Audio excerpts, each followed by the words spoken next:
Na, sziasztok! Ez egy F12 100 köbcentis malagúti fantom, és valami elektromos hibája van. Megmutatnám, hogy körülbelül mi. Az a lényeg, hogy beindulni beindul.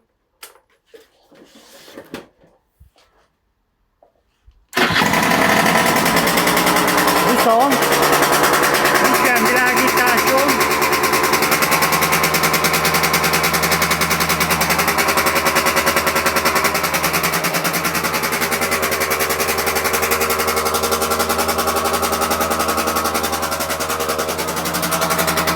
Ez a reflektorét.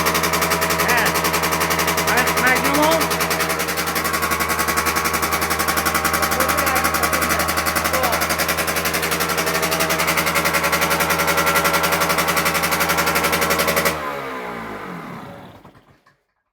tehát hátul nem működik abszolút semmi.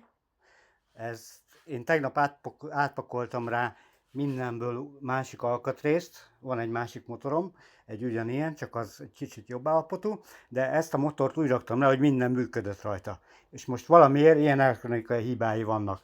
Tehát a benzinszintmérő is akkor megy föl, akkor méri a benzint, hogyha összedugom a stekkert, amikor ezt fölkapcsolom, a reflektort. De megpróbáltam, hogy lekötöttem ezeket a